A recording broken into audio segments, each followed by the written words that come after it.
Good morning, Dubai. How are you doing? Happy Wednesday. Welcome to the Lovin Daily, where we take you through the top stories that everyone in Dubai is talking about. How are you doing? Are you looking forward to your weekend? Let us know where you're watching from. Let us know where your plans are. I love to turn on the comments in the middle of the show to see what your plans are for the weekend. If you can give us a little bit of inspiration. Our top stories today are a final night for Jimmy Carr has been announced. It was announced at 8 a.m. 31 minutes ago, which we were very excited about. We're also talking about Dubai students will have the choice to study from home come September. This was an announcement made yesterday, so we're going to talk you through that. But our top story is the ruler of Dubai has sent 30 tons of emergency aid to healthcare facilities in Lebanon. This, of course, follows Tuesday's explosions. His Highness Sheikh Mohammed bin Rashid Al Maktoum, Vice President and Prime Minister of the UAE and ruler of Dubai, sent 30 tons of medical supplies. That includes trauma kits and PPE, which will help thousands of people. His Highness and other UAE rulers have already sent their condolences along with people in the UAE. The Burj Khalifa lit up in solidarity, and now we're seeing kind of help is on its way.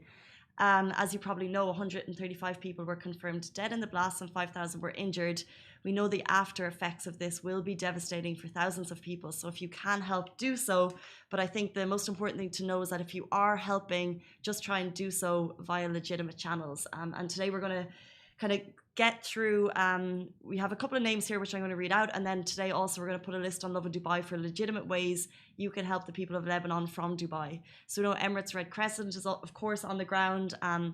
You can help via there. They are providing urgent relief. Also, Impact Lebanon is a non-profit. They're crowdfunding right now, and they've actually already raised $3.5 million. And they will also donate to organizations on the ground. And their goal is to get to 5 million. And that's $3.5 million since Tuesday. So that's pretty incredible. So if you want to check out Impact Lebanon or Emirates Red Crescent, or like I said, we'll see ways. I know that there are places across Dubai. This is obviously something that's very close to a lot of people's heart.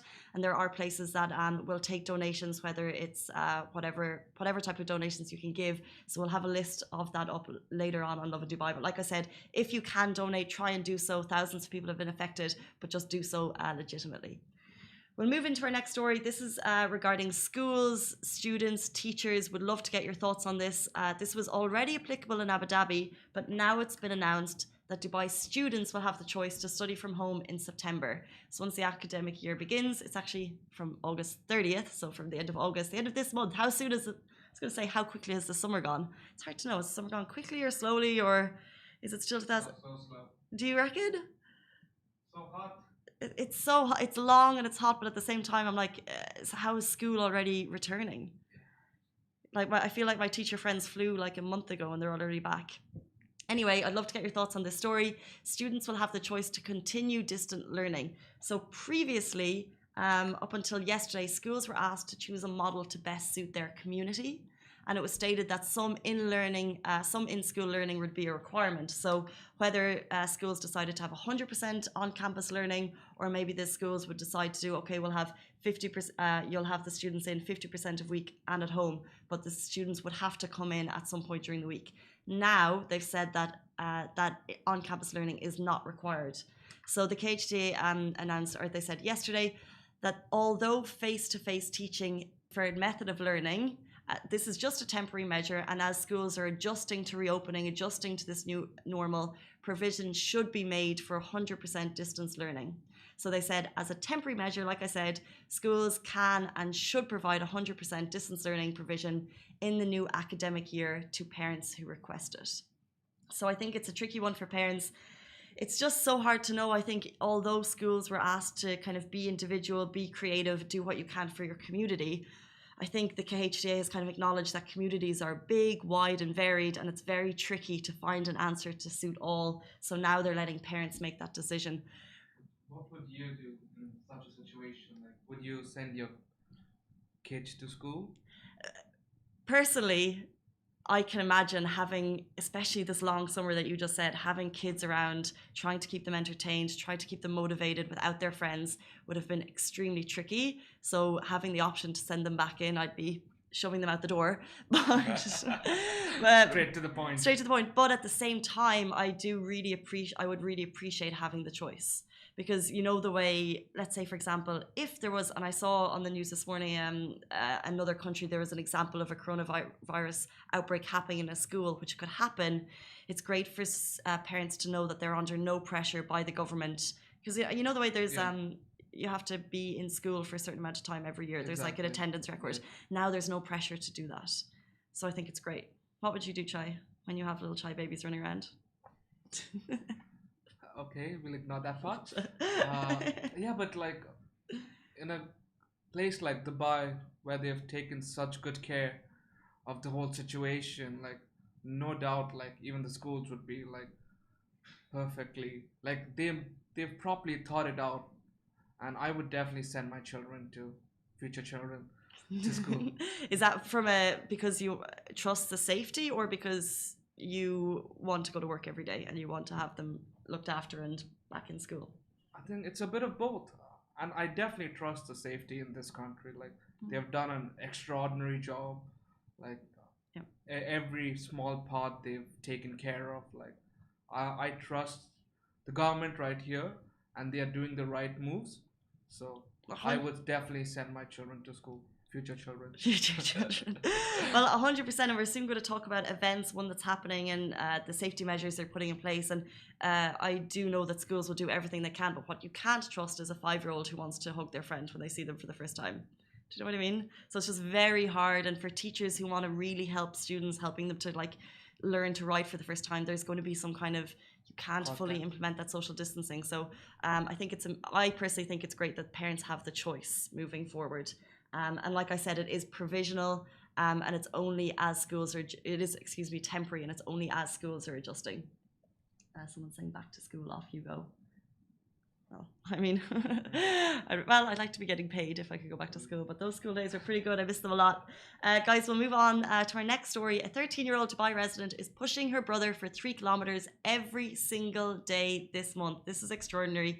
Another extraordinary story from Team Angel Wolf. They're back this August with another challenge. So, and you can actually join too, which is pretty cool. So every day throughout this month, 13-year-old Tia Watson will be pushing her brother Rio, who is in a disability chair, for 3 kilometers in the sustainable city. Now, although this is virtual, it's virtual that we can't go and join them because, of course, COVID regulations. This is something that you can get involved in with your family from home, with your friends, with your colleagues. And the purpose of this is to just be active daily throughout the summer months. I know it's hot, but we can still do it. You can choose any activity. You can actually choose any distance you want and just share your efforts on the hashtag Run with Rio and Tia, so that we can keep on track of what you're doing. And of course, we're sharing stories that Team Angel Wolf are up to at the moment. They're sharing them as well. And it's great to see the community coming together. Like Chai was just saying, it is hot, but I had a walk a couple of evenings ago. Like you can still be out at the moment at 9:30 at night. But I think like Tia's 13 and she's pushing her brother for 3 kilometers every single day. You know? I see daylight. It's hot. It is hot. Yeah. But that's kind of, these are the stories we need to show us that we need to be getting out, being a little bit more active. And by We we, should get inspired. We're getting inspired by these stories. 100%. But you today, I think you said how much? You did a massive workout this morning? Yes, 3 hours. 3 hours. Is that indoors or outdoors? It must have been indoors. 2 hours indoors, 1 hour outdoor. 1 hour outdoors? At what time of the day? One's at 7:30 in the morning, 7:30 to 8, half an hour. A little bit of a brisk walk, and same from 5:30 to 6. Okay, well, Chai is smashing it. Please continue to do it and then share your efforts at Run with Rio and Tia. And we'll do it for all of August. We'll move, we'll be active. As long as you're John. 100%. I need to be more active. I'm pre-COVID, pre-summer I was, and I feel like I've just gone down a slow, continuous slump into an inactive life. So I need to pick it back up. Eventually you plateau and then you're supposed to get back up.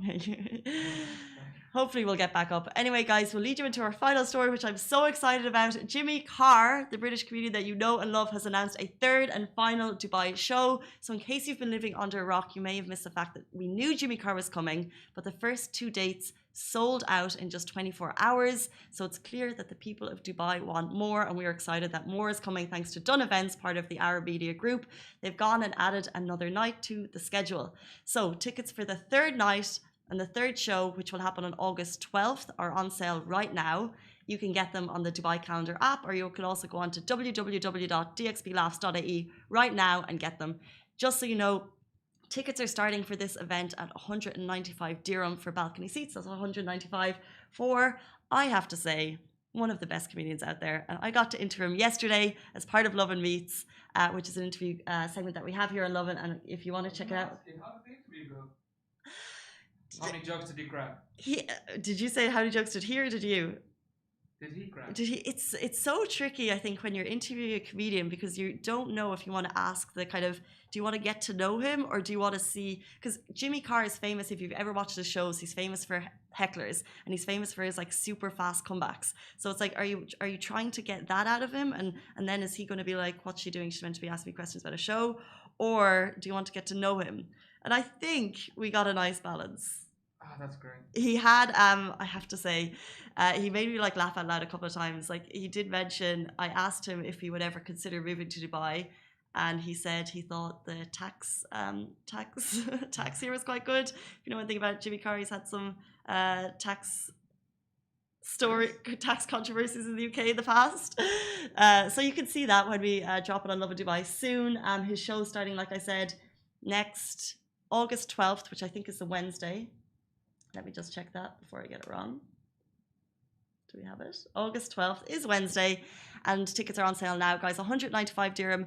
We have had a very quiet summer, and we know that these tickets are going to fly as quickly as they come through the door. They've gone live at 8 a.m. so you can get them. So if you love Jimmy Carr, if you think he's one of the greatest comedians, you can join me there, and hopefully I'll be there next week.